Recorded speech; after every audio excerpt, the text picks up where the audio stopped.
Bienvenue à tous dans cette nouvelle vidéo. On se retrouve pour la troisième et dernière analyse du jour de ce jeudi 24 mars 2022 sur les Pokémon de la première génération.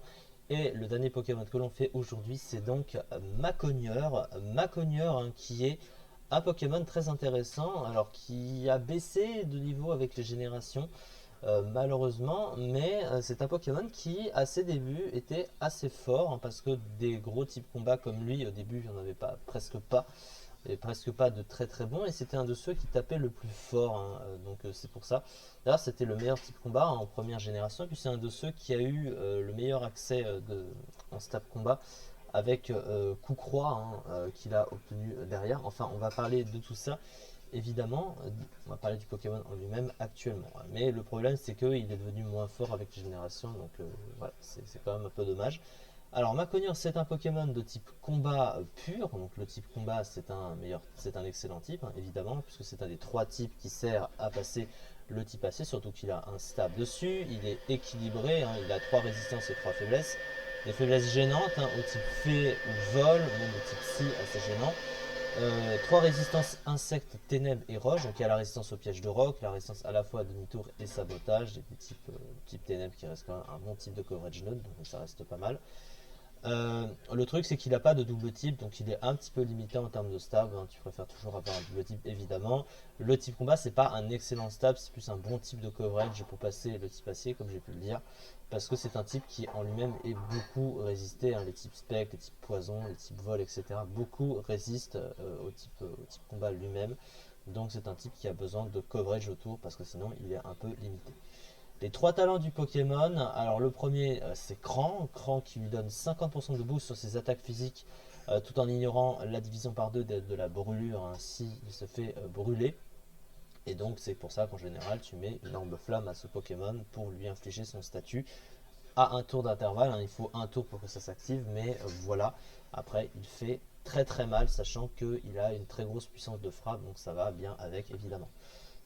Adulgard, son deuxième talent, qui lui donne 100% priorité à tous ses moves, aucun move ne peut rater, mais c'est également le cas de l'adversaire, ce qui va bien avec son accès à Dynamo Point, le fameux move qui a 100 de puissance et 50% de précision, et qui peut confure à chaque fois que ça touche.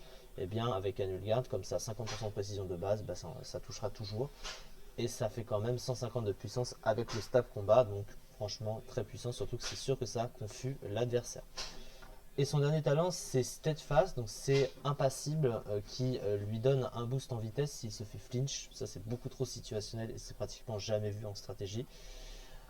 Donc maintenant on va parler des statistiques. Alors c'est mitigé au niveau des statistiques parce qu'il a une très grosse puissance de frappe, comme j'ai pu le dire. 130 en attaque c'est très très fort, c'est la puissance de Karchakroc ou Malochon, ça fait mal.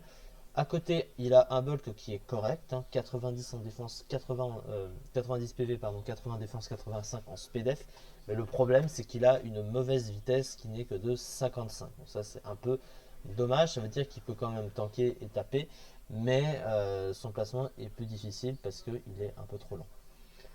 Au niveau du move pool, offensivement, il a un excellent move pool, un peu près comme la plupart des gros Pokémon de type combat.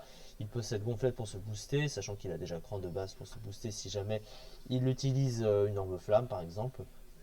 Il a évidemment à côté Close Combat, Darkest Laria qui ignore les boosts de statistiques de l'adversaire. Il a séisme, point de feu, etc., etc.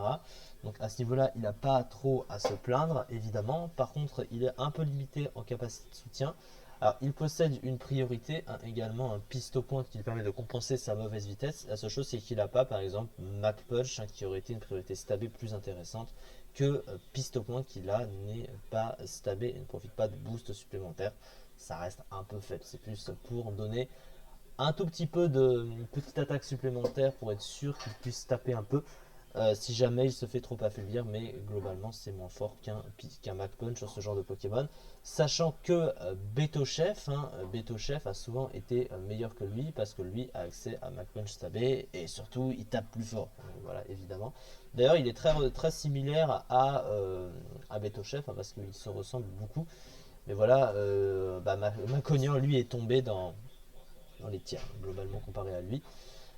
D'ailleurs, si on peut regarder rapidement sur le type combat, on constate que Betochef il est underused et lui il est dans le never use, donc c'est 2 tiers en dessous, donc largement inférieur à Betochef. Alors ensuite à côté au niveau des stats c'est bon, donc on va passer à la fiche stratégique du Pokémon.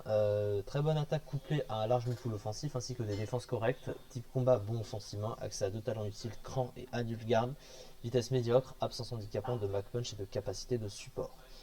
Ce Pokémon il est comparé avec les autres Pokémon de type combat qui sont évidemment meilleurs. Je sais pas pourquoi ça m'a remis là-dessus. Voilà, donc juste qu'il y a beaucoup de types combats qui sont plus utilitaires, hein. Vous voyez, il y a Brazegali, il y a même Beware, Buzzwole, Cobaltium, etc., etc. La liste est longue, hein, des types combats, de gros types combats, il y en a beaucoup. Il y en a qui sont plus intéressants à jouer que lui, évidemment. C'est pour ça que son utilité a baissé avec les générations, puisqu'il y a eu de plus en plus de types combats qui ont été rajoutés et qui étaient meilleurs que lui. Surtout que sa vitesse, hein, c'est vraiment un problème, hein, il a un peu mal, alors que pourtant il tape fort. Voilà, c'est ça du coup pour cette vidéo. Alors oui, juste pour les usages, rapidement, bah, il est 25ème quand même du Never Used, hein, 8%, donc c'est pas si mal que ça pour le tiers, mine de rien. Et voilà, ça n'ira pas au-dessus. En tout cas, voilà, c'est la fin du coup pour cette vidéo. Et c'est la fin également pour les analyses du jour. On se retrouve demain pour la suite des analyses sur les Pokémon de la première génération. On verra pareil combien on